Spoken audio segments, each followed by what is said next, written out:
name is Rob Ziol, and I'm the director of the Center for Public and Nonprofit Management at the Levin College of Public Affairs and Education at Cleveland State University. The Levin College, we focused in on the public and nonprofit organizations from the local municipalities all the way up to state governments. We have a lot of different degree tracks and program that focus on trying to make our community a better place to live and learn, and focuses on management, leadership, just day-to-day operations. So the neat part about the Levin College is that we're in the heart of the city of Cleveland, so we get to really work with our community stakeholders in the trenches on a day-to-day basis. So the things we talk about in our classes and our sessions really go back to the day-to-day operations. The very next day we try to practice and walk arm in arm with the folks that run and are actually administering the services for our region. I think there's multiple benefits to it. First of all, we can leverage the different resources that we have, whether it's our faculty, staff, students. Also, the other centers that we have here, they do research. There's actually technical support. So it's like, I call it like a one-stop shop, right, where we can leverage, depending on what the opportunity or the problem is, we can bring in that expertise and that support to help try to get things done. It's also, I would say, an unbiased third-party vendor. We're not in here, we don't have a stake in the game. We're not trying to convince to do things one way or other. We try to provide like best practice from what we've learned and the community that we serve and the community that we are involved with. But it's not like we're trying to push one particular approach or one political aspiration. So I think that you'll find here that people come here because they can be part of that community and they can find solutions to these difficult problems that we have to deal with on a day-to-day basis. My role is kind of be like the facilitator and convener and kind of go out and promote the programs, but also work hand in glove with the community. So the leadership whether it's at the state level all the way down to the municipalities, meet with the elected and appointed officials, talk about the types of issues that they're having or opportunities that they're looking to explore and take advantage of, and also to work with them to identify the folks that will participate in our programs, whether it's recruitment or doing presentations or Q&A sessions, and even working at the project management level. I'm like the lead project manager for a lot of our programs. They're required to facilitate either a process improvement initiative or to launch a new campaign or a new project or new program, and I work really closely with those participants as they start to implement and kind of put things in action. So it's kind of neat to see how it works behind the scenes. So they're elected and appointed officials. So we might have, like a cohort is a group of our participants could make up of a mayor, could be a city manager, it could be department heads like service department or human resources or parks and rec. It also could be nonprofit executives. We have folks that have gone through our work at the city mission or United Way or other community development corporations. But the neat thing about our cohorts and our programs, they bring in different folks, different levels of not only what their position is, but also a variety of organizations. So the whole thing from local all the way to state, but also folks that have been there, seasoned professionals that are leading departments or like even leading an organization like mayors, with new people that are just starting off in their career.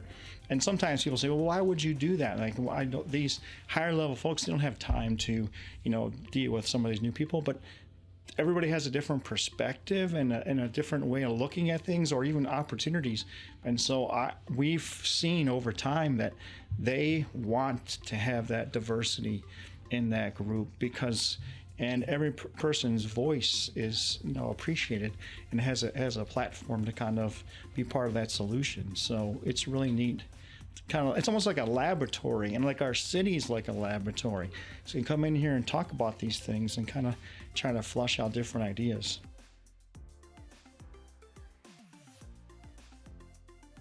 The two main tracks are our management, our public management academy, and our leadership academy. The management academy, we try to focus on practical tools, techniques, applications. So every workshop that we have, we will give them tools. Like our motto is like, this is the public manager's toolkit. You will get things you can take right back to your work the next day. The projects that we have to work on are specifically related to your work. This is not a theory. Well, we'll tap into an academic theory or some best practices, but we'll say, here's how you use this. Here's how you can, and the nice part about that is that they can apply it not only right back to the day, but they can understand the concept, and then they can share it, with the coworkers, or they can use it as a way to kind of help shape and change how they, internally work within their department or with their agency. So each one is designed.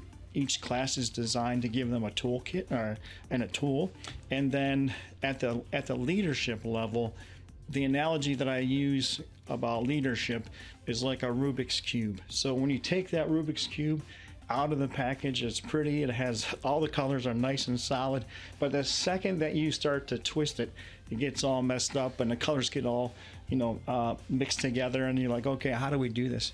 In my opinion, leadership is like a Rubik's Cube, where you have to make the right moves and understand how the process works, and there's different concepts to be conserved, there's different perspectives, there's different stakeholders, and so we look at leadership from that perspective of, what are my individual responsibilities for leadership?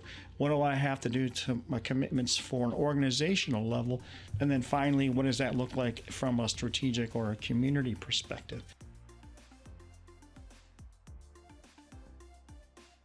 It's kind of funny because when, if we have a new member of the team or someone that's just entering the sector, at first they're like bright-eyed and bushy-tailed, and they're in awe of like, oh my gosh, so-and-so is in the room with me or whatever. So, but their energy though inspires other folks to to recapture that enthusiasm when they were young, when they were starting, and then also because of the fact it's such an inclusive and engaging environment.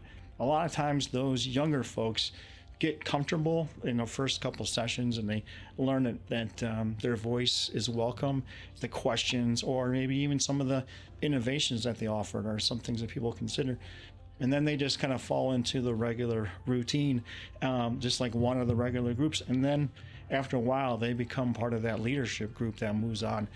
And that's the part, like when you asked earlier about what do I love to walk with these folks on their leadership journey, to see them evolve and grow and change.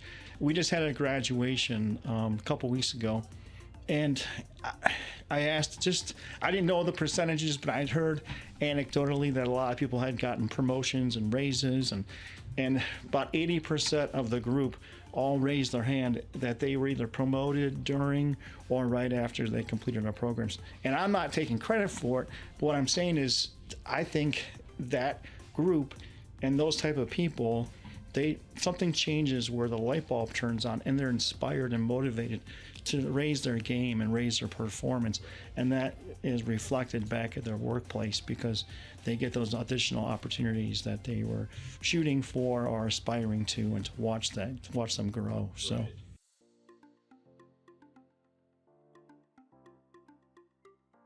Right. Oh yeah, on a daily basis, and that is not just for the young kids coming through. That might be someone that's had a career in the public sector for 20 years. I remember someone that worked in human resources for City of Cleveland, and she was afraid of her own shadow. One of the classes that we have is effective presentations. The participants are required to present their projects or whatever their solution that they came up with. And this participant was like, "Oh, no way! Like, count me out. I'll take an F. I'll pass, whatever. I'll do whatever you have to do, but I'm not going to get up in front and talk to people." And I said, "Well, something that's all part of like leadership and development." Anyway, long story short, as I followed up with her a couple of years after that, went to another meeting for human resources, and she was in a room with like 200 people, and she just owned the place. Like, she not only had command of the actual room and facilitating and interacting with folks, but she knew her material. It was right on point. And I walked up to her later and I'm like, "Are you the same person?" And she started laughing like crazy, but she said, "Thank you for getting me out of my, getting me out of that bubble where I was, nervous and shy and afraid," because her confidence and competence was at a higher level. And that's the part they love to see. Sometimes people come in here and they don't know, they want to make a change. And anybody that walks in this building wants to make our community a better place, but they don't know what that means sometimes. So I have students, academic students or professionals that come in here and say, "I want to make a difference. I'm not sure what that is." And then we go through a process and have conversations and explore different things. But then following up 3 years, 5 years, whatever that is, and they're out doing what they love and what they were meant to do, what their purpose in life, fulfilling that and supporting our community. It's amazing. And that's what I live for. And I would say that everybody in this building, that's what they get up and come in here for, is because we want to make a difference and be part of those stories, part of that solution. Yeah, I would say the igniting analogy is perfect. Like it's like the fire and the confidence. Like they just come out of their shell when they know what they're talking about. It's also an environment where we're very supportive. So like they're not going to get slammed if they misspell a word or phrase. But like, are you interested in making a difference? Are you trying to like bring things to the next level? If that's the case, we're all on board. And they have, the cohort becomes like a family. And this place is like a family for me. Whether it's my coworkers, I have the best team that I work with. Great people, loyal, committed, professional, responsible. I have to like tell them to kind of cool it, because they just will run through a brick wall because of the type of work that we do and the type of people that they are. And so I'm honored to be a part of their team instead of vice versa. So it's really cool to see that.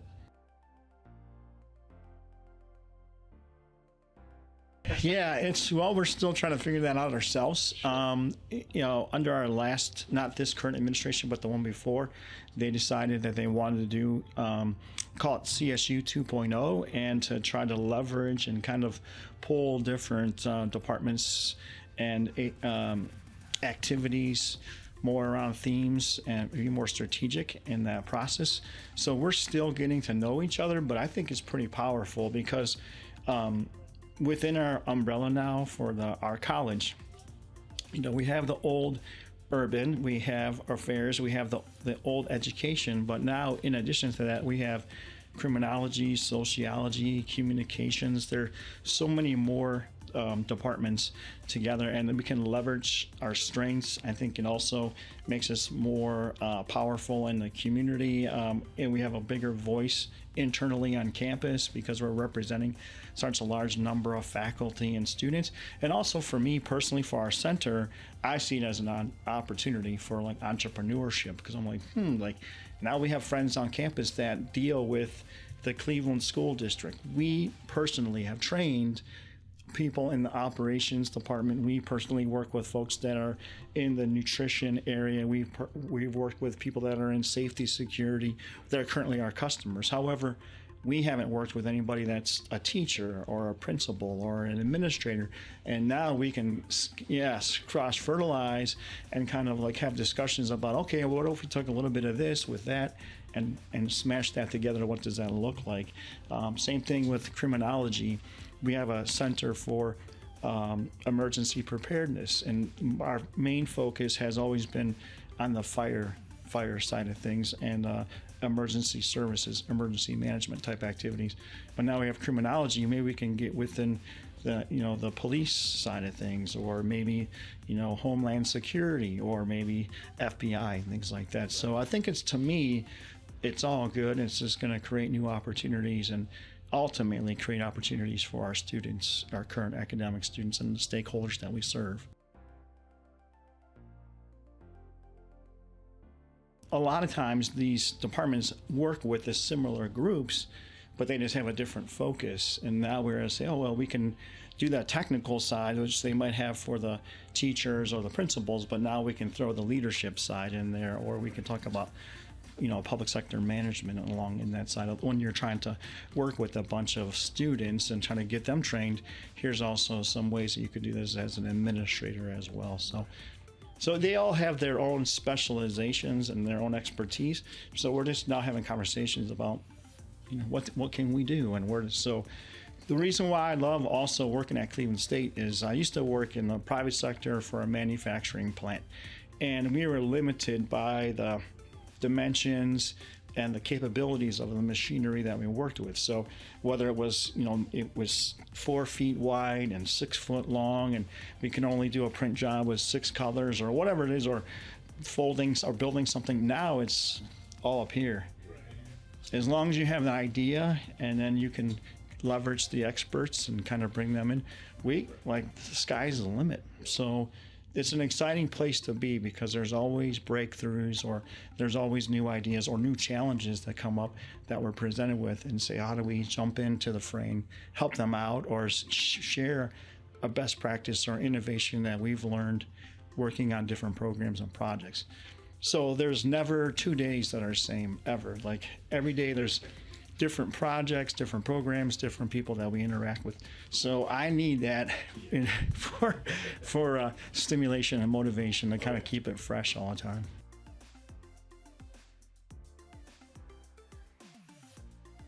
For me, I was in sales and marketing and customer service in the private sector. So when I first came here, I was actually a graduate assistant at this center that I run a long, long time ago.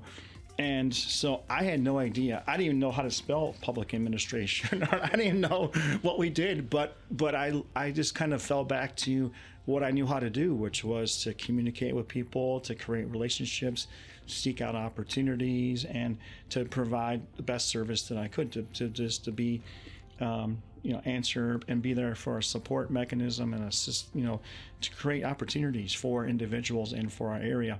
So the 2 years that I was here as a graduate assistant, I basically turned into the sales guy for our center. And when I graduated, I was just like, well, thanks for the opportunities, because I selfishly used that time to cultivate those opportunities. It goes back to, it's all about who you know type of thing. Anyway, long story short is when I graduated, they go, you can't leave. You know more people than we do. The director and assistant director were like, would you be willing to stick around, and kind of get into our administration of the actual programming that I worked on. And so that's how I stuck around. And to this day, besides the project management, I pretty much am still like the marketing and the communications guy for our center. But it's an easy job because it's pretty easy to sell. It's the proof is in the pudding, like watching the participants grow and get promoted over time, and watching the impact that it has on the organizations and the community. It's pretty neat stuff.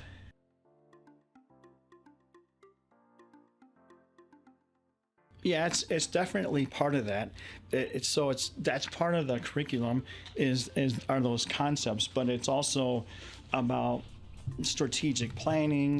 There's tools like Lean Six Sigma to how to be more efficient and effective with your work. So eliminating waste or finding redundancies or errors or duplication of effort. And also just to being very thoughtful as far as like environmental scans and kind of seeing, where you currently are in the market, what opportunities might exist, what opportunities might be there. So there's specific tools that we use in addition to the whole sales and marketing side of things to kind of give them a comprehensive plan. And when you sit down and figure something out, it's like, okay. And then the whole thing too about our center is it's continuous improvement. So just because you go through the class and you get a piece of paper or certification or the project, it's never done. It's a mindset, it's a philosophy of how do we kind of continue to look at things to be more efficient and effective as we move forward. I mean, the problem with the public sector is just there's never enough money for the problems that we have. So you're always going to have a limited budget, but the unfunded mandates, the new crises come up, or trying to figure out how to deliver more services to more people. That's always a constant battle that you have to. So you have to continue. You can't just say, "Oh, we're good, we're done. We don't do anything for another 15 years. We can just ride this out." I guess you could, but your organization or community is gonna suffer because of that.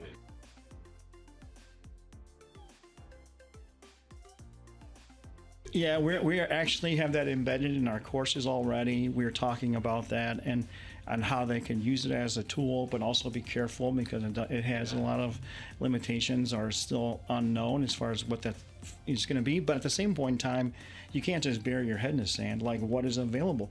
The one thing I think I mentioned already, but the baby boomer crisis and the Great Resignation, we're seeing that in the public sector that there's so many openings and such a demand for more people to kind of help fill these important positions that they are using our programs to help expedite the development of the individual employees, to advance them in these different leadership roles faster, and also find ways to do more with less or more with nothing. So okay, we're not going to be able to hire 3 people because there's not 3 people available. How do we find what are the critical services, the programs that we have to keep going, and then how do we do that with the available resources that are at our hand? And so that's the individuals, that's technology, that's the AI. I mean, it's all hands on deck at this point in time.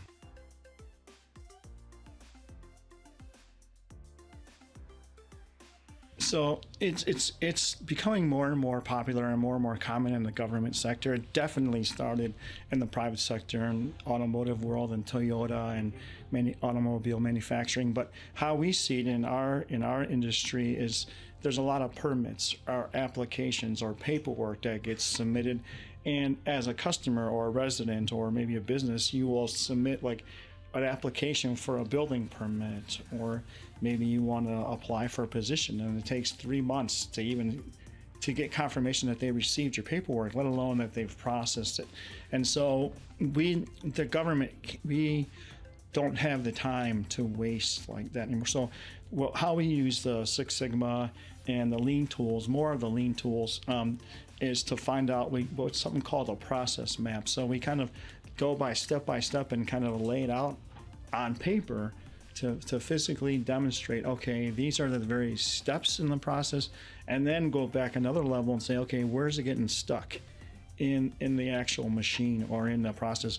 Where is there a delay? Where's it getting, is it going to someone's desk and is sitting there for a couple weeks and we have a signature that we're waiting for, but it's really not crucial to get things moving? Or is it that's not essential as far as decision making? It could be very important as far as a permit could be from a structural, from a engineering situation. I mean, I'm not saying that this is not important, but we have to get the right people, the right eyeballs looking at it, making decisions in current times to get these things through, so that the people, the industries, the individual, the residents, whatever it is, are be able to maneuver in a reasonable time period. The cities or the counties that don't do this, they're losing out because people are just walking. It's a very in-demand area right now. So if city X or Y or Z, because I don't want to put anybody out, but if they're not responsive to this, then people are leaving. I mean, you can see it from a national trend right now, especially with the concept of work from home, or people can have a hybrid work schedule. They're moving from different states to be able to find that work-life balance that they want. Same thing with industry. So if the city doesn't want to work with them or is going to make it difficult, see ya. Or we actually have an organization, again, came to us last week and said, we're getting penalized from the federal government because we're not executing a federal government in a timely fashion. And they said, how do we figure out where our problems are? So we have a training program specifically to help them kind of work on that to identify what the problem is, identify solutions, put that in place, and then train all of the people in that process, all the ones that are connected to that, to make sure that everybody's on the same page.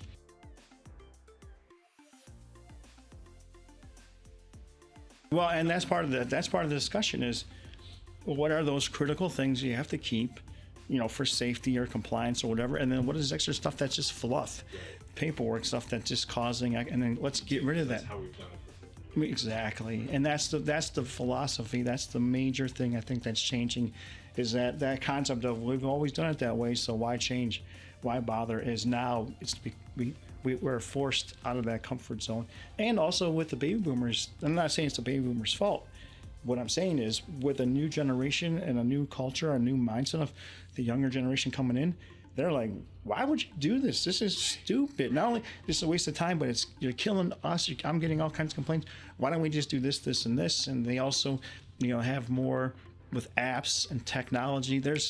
It's a microwave, generation. Why are we going to be this ridiculous? So that actually had an example of someone that was in charge of like a $3 million, multi-million dollar, I can't remember the number, but it was a lot of money. He was in charge of their inventory for all their parts. And he had it in a 3-ring binder. And he was the only one that knew his system. And he had it like that for job security, because he was like, I know what I'm doing. Don't mess with me. This is my system. Well, he was out sick, or a medical leave, whatever. And somebody comes in there like, what are we? They realized that they had like a couple $1 million in obsolete parts. So they had stuff they couldn't even use on the shelves. And the things they did need, they didn't have them. So they realized we have to really update it. And so they used some of those Six Sigma and Lean tools to kind of map everything out, identify a process, make it more streamlined, and make it more user-friendly. So they're implying, technology. And the other thing too is like, the process is not to maybe make it more complicated and have to have an engineering master's degree to kind of use it. It's like, what are the things within our resources that we already have that people are familiar with, so that it's very transparent and accessible to everybody that's involved in the process.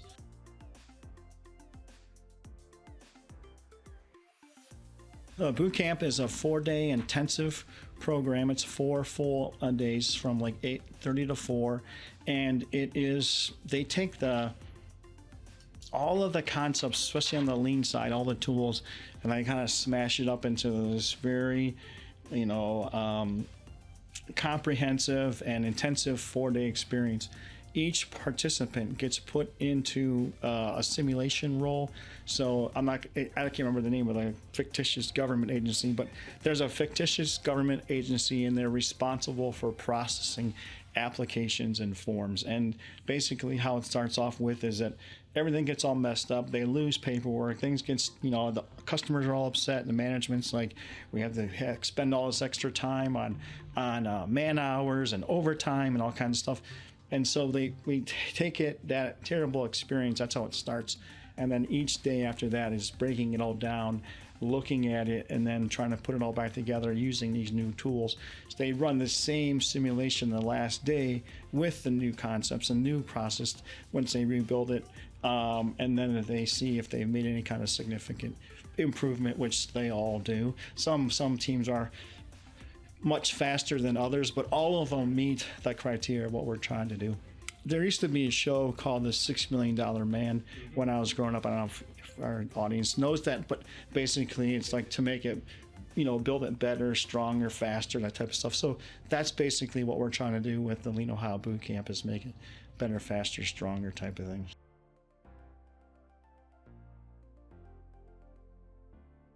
It was actually originated and administered at the state of Ohio through the Department of Administrative Services. They actually have a Lean Ohio office, and it was designed to actually work at the state level.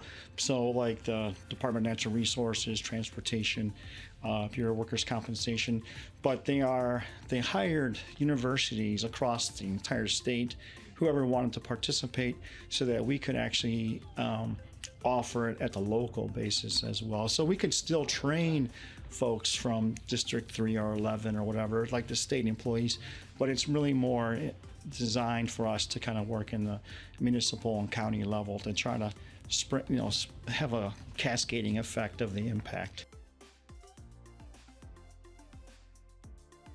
So for the boot camp, they get something called a camo belt, camouflage, because they kind of take these different belt colors and kind of smash them all together for this intensive week-long training. But they're within Lean Six Sigma, there are different levels of training. There's a white belt, a yellow belt, a green belt, and then eventually, if you're like an expert, it's the black belt concept. We don't offer those other levels yet. Our friends over in College of Business, I believe, offers different certifications, and we just, if any of our customers come back to us and say, I need to get this black belt, then we usually recommend that they go over and talk to them. And the state of Ohio designed it purposely like that. They do offer the different levels, so they can go back to the state of Ohio if they want to. But basically how they told us is that within that boot camp program, you'll get most of the tools that you need to be more efficient and effective in your workplace. And that's kind of where they want us to focus our attention. And the majority of people don't really go on for the advanced, higher levels, unless they're specifically as a requirement of their particular job. So, but by being involved in the boot camp, though, you're exposed and you're aware and understand the concepts and the philosophy, so you can still participate and contribute to those things, but you don't have to be responsible for some of the things from an administrative perspective.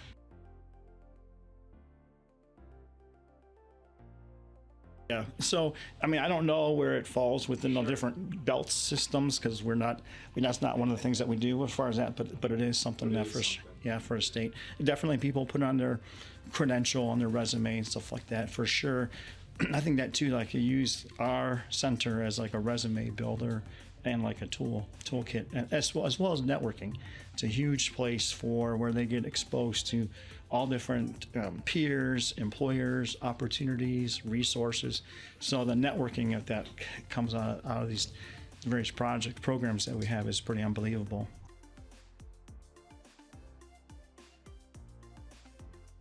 Right. Yeah, we go back to those participants. It's like a circuit. The participants can either come through our Public Management Academy or Leadership Academy, and then we reference some of these other tools and kind of apply that into their project. But we said if you want to dig deeper into this, you can also take this Lean Ohio Bootcamp if you want to do it that way, and vice versa. The Lean Ohio Bootcamp is a 4-day immersion, but we say to people, if you really want to get into some of the project management, process improvement things, we also have these longer track programs like our Public Management Academy, both the management and leadership track, almost a year, like a full calendar year in length. And then those two programs I'm mentioning, the Public Management Academy and the Leadership Academy, actually are part of our Ohio Certified Public Manager program. So it is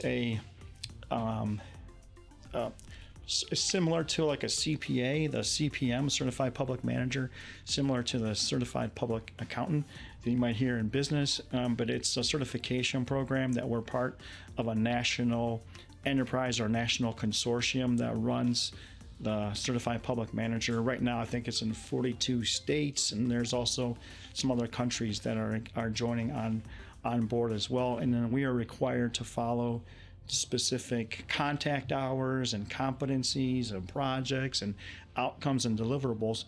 So we market the programs, the management track or leadership track, as individual programs, but we sort of use like a stackable degree or stackable certification process where you can either participate in both tracks simultaneously to go to earn your CPM right now, or you can just kind of take the different tracks that you need to help fit wherever you're at in your career journey. But they are like Legos where they're stackable, so you can attach those two whenever you get ready for them, and then you can earn that CPM credential after the fact, after you've completed both tracks. Yes. Okay, awesome. So we are the actual, for the state of Ohio, we are the approved agency for the entire state of Ohio to train all the different levels of government throughout the entire, all 88 counties. So that we were part of that program from 2000 to 2008. but the Ohio Department of Administrative Services was the overall statewide administrator for it. In 2008, the state pulled the program back internally only for basically state employees and only in Columbus. And then from that time forward until 2019, we did a lot of customized training programs for the local communities. So it was the city of Cleveland, Cuyahoga County, other municipalities in the region. And then in 2019, we were contacted by the national consortium to say, hey, Ohio is vacant. Would you all be interested in coming back on board?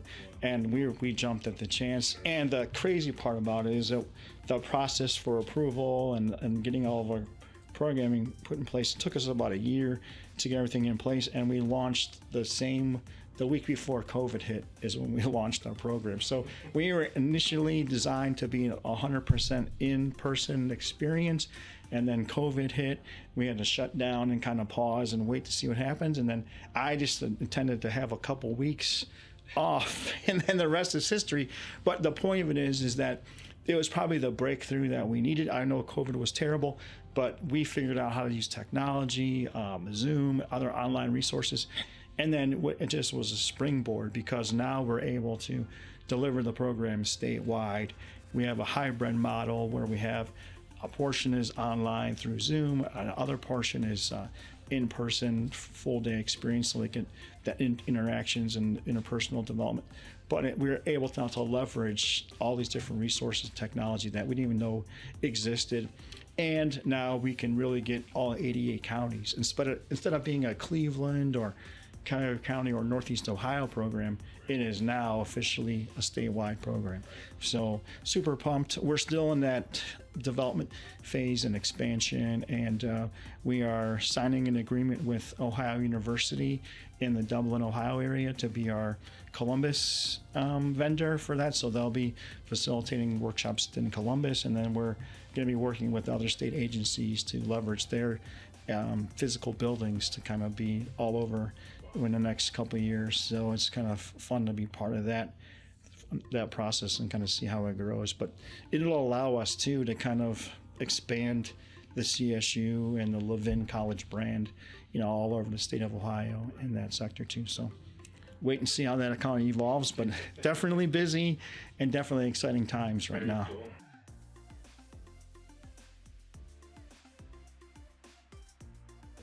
Yeah, I think first of all, networking opportunities, they have their own, obviously, working relationships, but this allows them to kind of expand their horizons. Within each cohort, like I mentioned before, there's a diverse representation of levels of experience, organizations that not just individually do they create friendship and open up opportunities, but they get a chance to kind of connect and collaborate, identify resources that they can bring back to their current job, find ways to collaborate with folks in the community.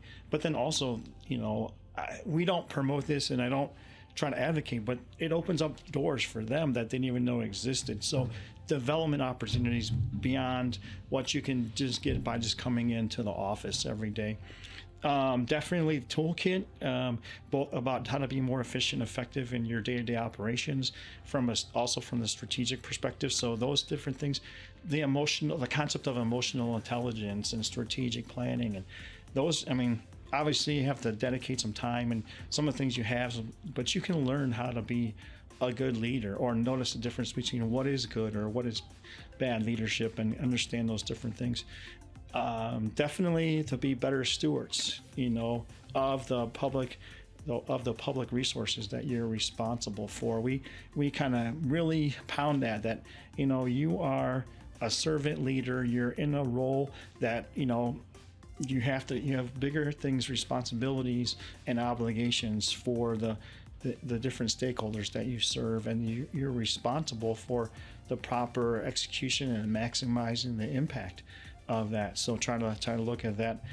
And I think that the agencies also benefit from it, not only from the individual perspective of their individuals that they send, grow, advance, mature, be more efficient and effective, but then also their loyalty and dedication to the mission that they're representing, the population that they're serving, and trying to advance the overall operation. So we see a lot of times that the projects that they deliver are like 10 times what they invest as far as the resources to sponsor someone to go through a program with us, as far as trying to solve a problem or launch a new campaign or to try to find new opportunities for resources.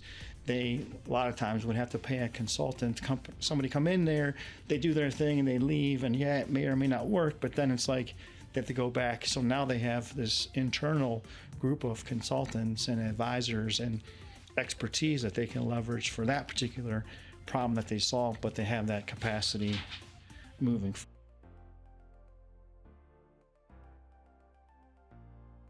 Yeah, I mean, to me, it's kind of a no-brainer, because and especially like I look at things from a customer service perspective. Like, the organizations are sponsoring the participants to come here to be better, but also they want to see some kind of deliverable as well. And then from the individual perspective, we don't, until today, hopefully this will help us with our marketing, but we don't have any budget for marketing and recruitment. It's all word of mouth. It's all based upon those stakeholders that have gone through, our alumni, our ambassadors, the community leaders that found that they found this a valuable experience, that are basically continue to support what we do. And so to me, it's really important that you have to make sure that these folks are successful, because that's what's going to be able to continue for us to continue to serve them and continue to see these results. So it really keeps the pressure on our team and our facilitators to deliver, and continue for us to look at each other as far as, evaluating the sessions, evaluating ourselves, make sure that we are dealing with contemporary issues. And like we talked about, the AI concept as a contemporary theme that's hitting everybody, the retirement. So this has to be continuously looked at and improved upon for us to maintain that quality of performance. So that's the kind of stuff that I'm looking at, and in particular. So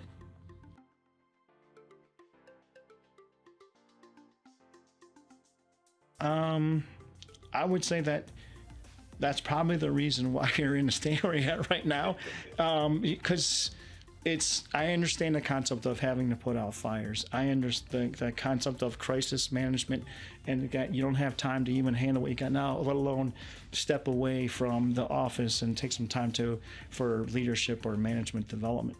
But I would say you have to look at your past performance. And if you're always in that state of affairs, you've got to think outside the box and try something different. And, I would suggest that they would talk to some of our participants, talk to some of our stakeholders, and see, like, how has it made a difference for them? Why are they willing to pay for the cost of the program, plus have their folks out of the office for a substantial amount of time? But they continuously do that. It's better for it to come from those individuals, but I would tell you that because of the fact that they have new tools, because they are more passionate about the mission, because they understand how the system works in a greater perspective, that you can put out some of those fires for once and for all, and be more efficient and effective within your workplace, because of the fact that those other things, the limited resources, the unfunded mandates, the demands from it, that's not going away. None of that stuff is going to change. So exactly, it's how you handle it. And if you it's like the definition of insanity. If you continually do the same thing, you're going to get the same results, and try to expect something differently. So that's kind of what my perspective is on it. And like I said, talk to those other people, because maybe there's something that you can learn from that, or maybe bring them in. Maybe hire them. I don't know.